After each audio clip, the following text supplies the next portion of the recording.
पहा नवीन एपिसोड्स एकदम add free.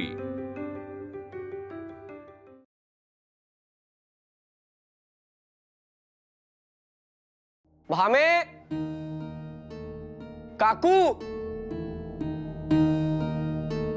काका, अरे कुठे गेले सगळे?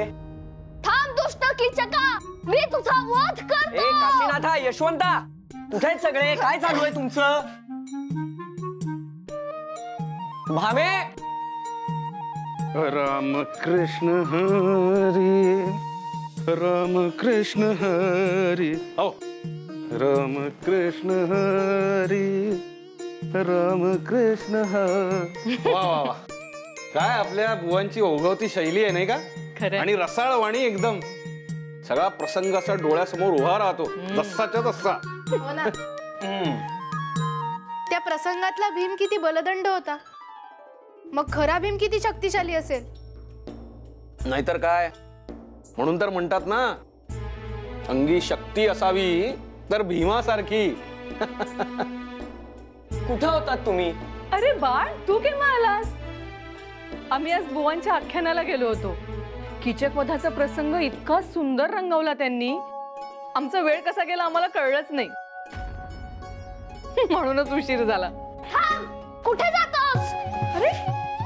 अरे अरे काशीनाथ, काशीनाथ, यशवंत, काय चाललंय तुमचं? काशीनाथ, काय चाललंय तुमचं? तुला माहितीये तो भीम किती बलशाली होता? त्यांनी एकट्याने त्या दुष्ट कीचकाचा वध केला। मी काय म्हणतो दादा, आपण एक खेळ खेळूया। मी भीम आणि तू कीचक। माझ्यात भीमाची शक्ती आहे, मी दादाला सुद्धा खाली पाडू शकतो।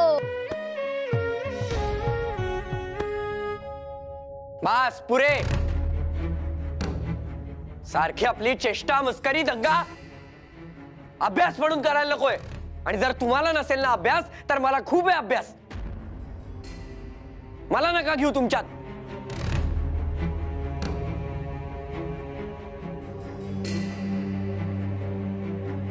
यांना काय झालं अचानक? अजूनही त्रास होत असेल का?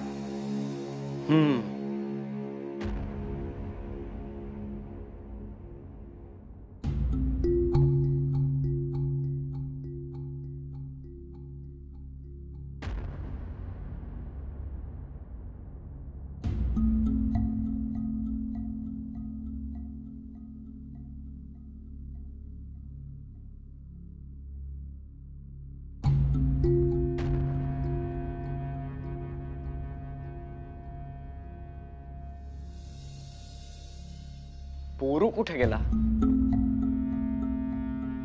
नक्कीच त्या काशीनाथ आणि यशवंतनी खेळताना कुठेतरी टाकला असणार।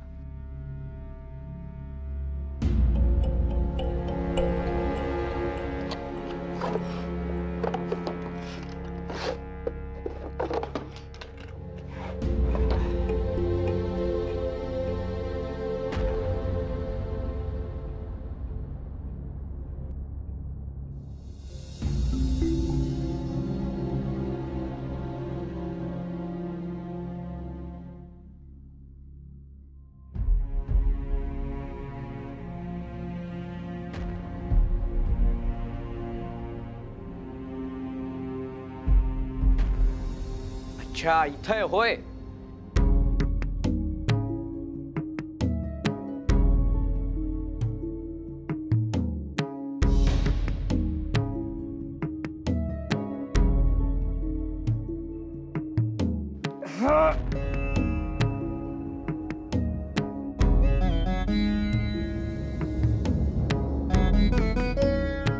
अहो, आता हे काय म्हणायचं?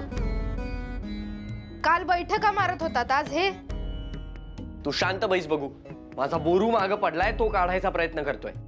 एवढंच ना? आज की नाही मज्जाच झाली। आज कीर्तनाला गेलो होतो, तिथे त्या बुवांनी कीचक वधाची कथा सांगितली। त्यात की नाही? अहो, ऐकताय ना? हे बघ, माझे कान तुझ्याकडे आहेत, माझे डोळे बोरूवर आहेत आणि हात या पेटीवर आहेत। देवानी मला एका वेळेला अनेक कामं करायची क्षमता दिलीये। तर तो कीचक बघा ना, दुष्ट, म्हणे द्रौपदीशी लग्न करायचंय. ती बिचारी घाबरली आणि तिने जाऊन भीमाकडे तक्रार केली. पण भीमाकडेच तक्रार का केली? हे बघ, ते तू व्यासांना जाऊन विचार, मला नाही. आणि तिकडे काय पुतळ्यासारखी उभी आहेस? इथे येऊन मला मदत कर, धक्का मार जरा. आहो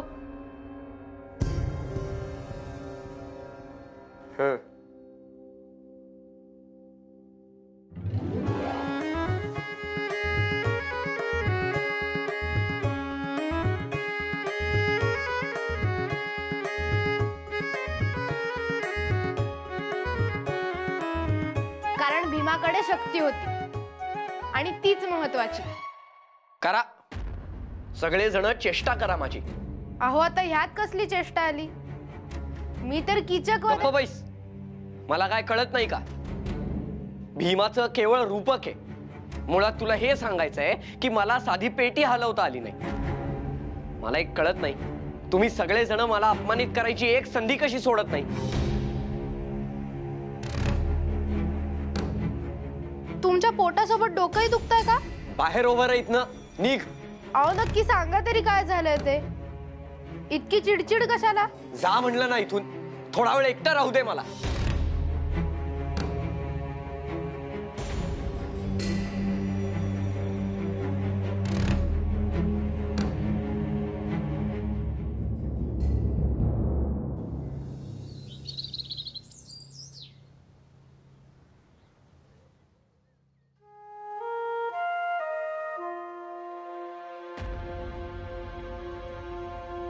काटकोन त्रिकोणाचे क्षेत्रफळ माहिती असेल, प्रत्येक कोन ठाऊक असेल, तर त्रिकोणाची प्रत्येक बाजू किती हे कसे शोधाल?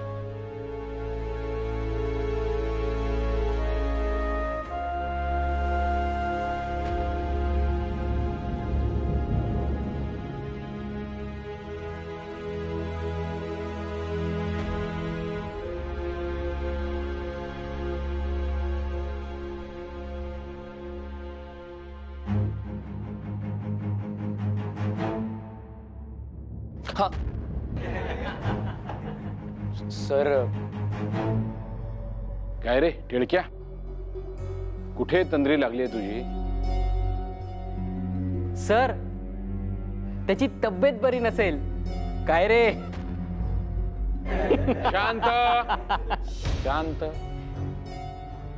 शांत.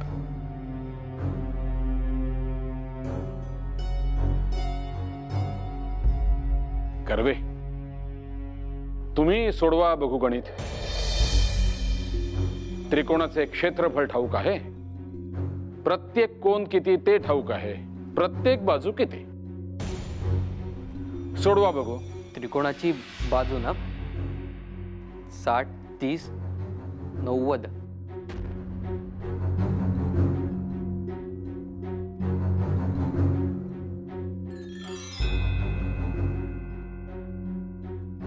नाही जमत आहे सर. लोकांवर हसल्यामुळे आपलेच दात दिसतात कर्वे. मैदानी खेळ विरंगुळा म्हणून ठीक आहे,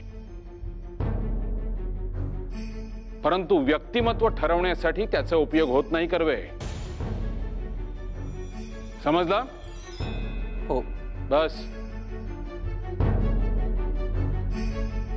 बाळच्या बाजूला जाऊन बस.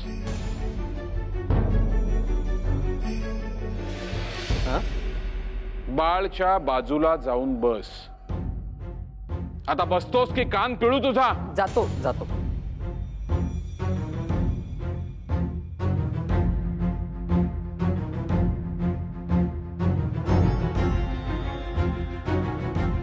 बाळ, कर्वे साहेबांना गणित सोडवून दाखव बघू.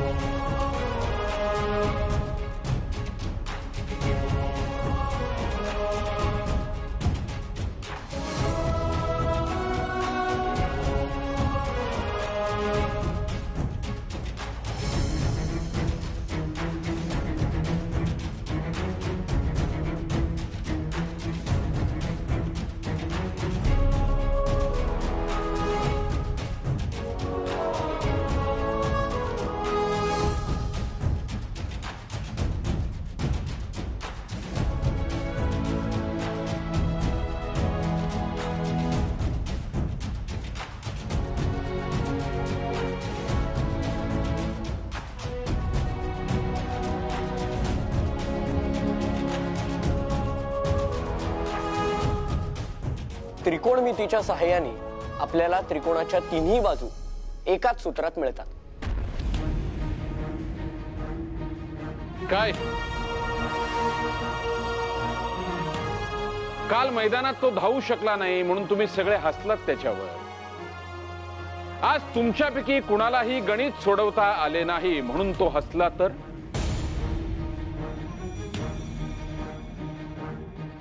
बाळ तसे करणार नाही.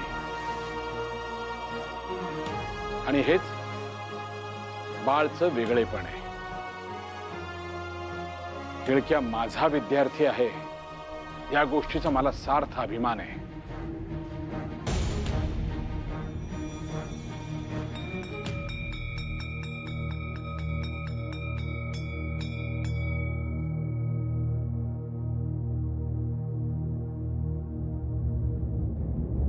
टिळक्या थांब रे. हा सर. बाळ, निंदकाचे घर असावे शेजारी. वर्तुळातल्या केंद्रबिंदू सारखा असतो कुठलाही निंदक. आपण कितीही फिरलो तरी आपल्याला बरोबर जागेवर आणून ठेवतो. थोडक्यात तो आपल्याला ताळ्यावर आणून ठेवतो. आता हे आपल्यावर असतं. खचून जायचं की पेटून उठायचं. आणि मला माहिती आहे तू खचून जाणाऱ्यांपैकी नाहीयेस. काय उद्या परीक्षा आहे, लक्षात आहे ना? हो सर. यशस्वी व्हावा.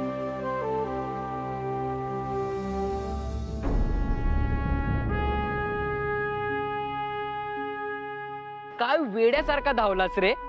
कारण मुळात तू वेडा आहेसच बिचारा. भावनेच्या भरात आपला वाहून जातोस. एरवी स्वतःला एवढा हुशार म्हणवतोस, मग अशा वेळी तुझा मेंदू कुठे शेण खायला जातो? आणि हो, तुझ्या अंगातील हा मस्तवालपणा कमी झाला असेल तर एक गोष्ट मान्य कर की हे आपल्या गावचं पाणी नाही. तू आपला अभ्यासच कर बरं, तेच तुला झेपेल.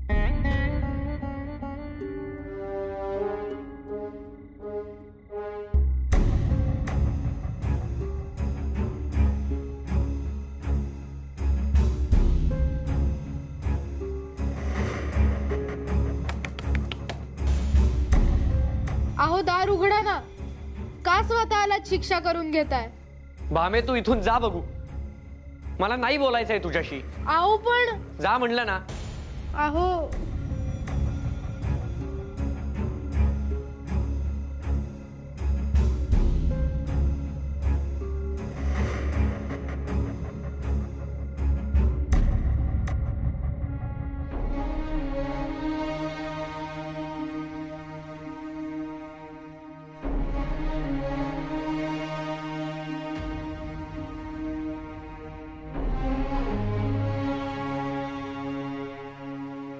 माझ्यामुळे त्यांना त्रास होत असेल का?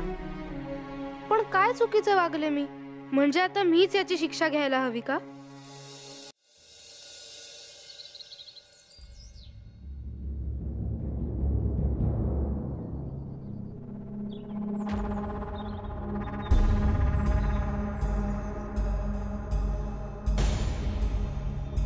अरे बापरे, एवढा उशीर कसा झाला?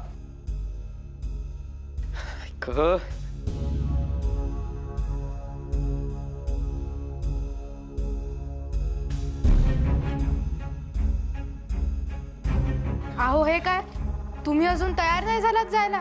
कसं काय? तुझ्याच मुळे. अहो आता मी काय केलं? रोज तुम्ही सूर्यनारायणाचं स्वागत करता, आज कसं विसरलात? अगं तेच तर. झाला चुकून उठायला उशीर, पण म्हणून तुला नको कळायला. हाक मारली नाहीस, उठवायला आली नाहीस. अगं किती मध्ये मध्ये करतेस, बाजूला हो ना. आता मला काय स्वप्न पडले होते तुम्ही उशिरा उठाल्याचं? आणि मला दुसरी कामं नसतात? सासूबाईंना स्वयंपाकात मदत करायची असते. त्या भाज्या चिरा, निवडा, विहिरीवरनं पाणी आणा. आता त्यात हेही करू? अगं आज परीक्षा आहे माझी. अगं तुला माझ्या परीक्षेचं काय महत्व कळत नाहीये का? तिथं उशिरा पोचून कसं चालेल? अहो आधी सांगायचं ना, लक्षात ठेवून उठवले असते. उलट कालच तुम्ही मला रागवून खोलीच्या बाहेर काढले. इतका कसला राग म्हणायचा? तुझ्याशी वाद घालण्यात ना काही अर्थ नाहीये. आणि तुला माझ्या परीक्षेचं महत्व कुठं आहे? तुम्हाला तरी कुठे मोल आहे माझ्या परीक्षेचं? आता तुझी कसली परीक्षा आहेच, माझीही परीक्षा आहे. तुम्हाला रोज डबा देताना उशीर होऊ नये याचं दडपण असतं. तुम्ही तरी घेता का समजून? आणि रोज काहीतरी नवीन शिकते मी. आज भाकरीचं पीठ मळायला शिकणार आहे, माहितीये? पुरे आता. सारखा आपला स्वयंपाक डबा स्वयंपाक डबा. आहो पण मी तुमच्यासाठी. ठीक आहे, सगळं तुमचंच महत्वाचं, माझं काही कौतुकच नाहीये. इसवी सन 320 गुप्त काळाची सुरुवात. भारतातील हिंदू सुवर्णयुगाची सुरुवात. इसवी सन 320 गुप्त काळाची सुरुवात. भारतातील हिंदू सुवर्णयुगाची सुरुवात. इसवी सन 380.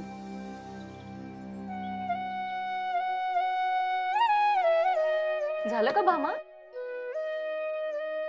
अगं भामे, पीठ पातळ केलंस की ग? हो सासूबाई. अगं इतक्या पातळ पिठाच्या भाकरी थापता तरी येतील का? काय येतील का? नाही, चुकलंच माझं, वाया गेलं. अगं नाही ग, थांब आणि इकडे पाहू काय झालंय. असं पीठ पातळ झालं ना की त्याच्यामध्ये थोडं पीठ घालायचं आणि आणखी कालवायचं. त्यानं काय होतं, पीठ सरभरीत होतं आणि भाकरी छान थापली जाते. कसं आहे ना, कधी कधी कामामध्ये ध्यान नसलं की अशा चुका होतात. ही पण एक शिकवणच आहे. फार फार तर काय होईल, एखाद दुसरी भाकरी जास्त होईल. तू खाशीलच की. मी आज उपवास करणार आहे. काय उपवास? का ग? तब्येत तर ठीक आहे ना तुझी? अशी का बोलतेस? माझंच चुकलं ना, म्हणून मलाच शिक्षा. शिक्षा? बाई, असं का वाटतंय तुला की तुझं काही चुकतंय? अगं अशा लहान सहान चुका व्हायच्या आहेत, हळूहळू जमेल की तुलाही. तसं नाही, कालपासून बघते ना मी, हे नुसतं चिडचिडच करतायत माझ्यावर. बाळशी तंटा झालेला दिसतोय, तरीच ध्यान नाहीये आज कामात. सासूबाई आज तर डाफरलेच ते माझ्यावर. हो, पण का? काय केलंस तू? तेच तर मला कळत नाहीये, नक्की काय चुकीचं वागले मी. त्यानं काही सांगितलं नाही तुला? छे, आता माझं काही चुकले तर त्यांनी सांगायला नको का? लहान आहे ना मी, तुम्ही सांगता की नाही? म्हणून मीच ठरवले, आपल्या चुकीची शिक्षा आपणच घ्यायची. अगं बाई, म्हणून तू उपवास करणार आहेस? कठीण मुलगी आहेस बाई अगदी. खरंच. अहो मी किती प्रयत्न केले त्यांच्याशी बोलायचे, पण हे ऐकतील तर ना. आता यांना कीचक वधाची गोष्ट सांगायला गेले तर न ऐकताच खोलीतून बाहेर काढलं मला.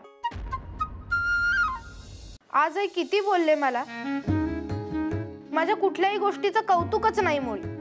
म्हणून मी पण आज तोंडसुख घेतले. हो ना, उत्तम केलंस बघ भामा. बाळला देखील असं पाहिजेच कुणीतरी.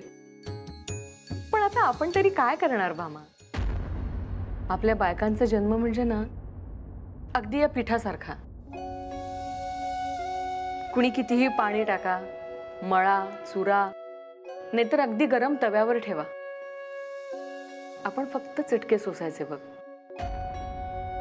आणि भाकरीसारखं शेकून निघायचं, अगदी तावून सुलाखून निघायचं. नाहीतर काय, खरं बोलताय तुम्ही सासूबाई. आणि कसं आहे ना, शेवटी आपल्या कुटुंबाला सुद्धा आपल्यासारख्या भाकरीची गरज असतेच की. म्हणजे मला नाही कळलं. माझ्या बहिणी मला भोपळा म्हणतात, आता तुम्ही मला भाकरी म्हणताय? अगं नाही ग वेडाबाई, संसाराची घडी हळूहळू कशी बसवायची हे तुला कळेल. आत्ता तू आधी हात धुवून ये पाहू. भामे. काय सासूबाई? तुझ्या काकून तुला हे सांगितलं नसेल कदाचित, पण बाळची काकू म्हणून मी सांगते. माणूस त्याच्यावरच चिडतो ज्याच्यावर तो जीव लावतो.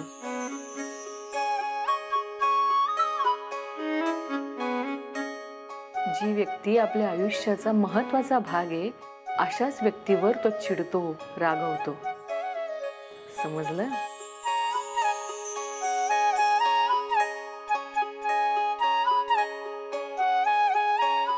सासूबाई, मला आवडते भाकरी. मी खाईन एखाद दुसरी जास्त.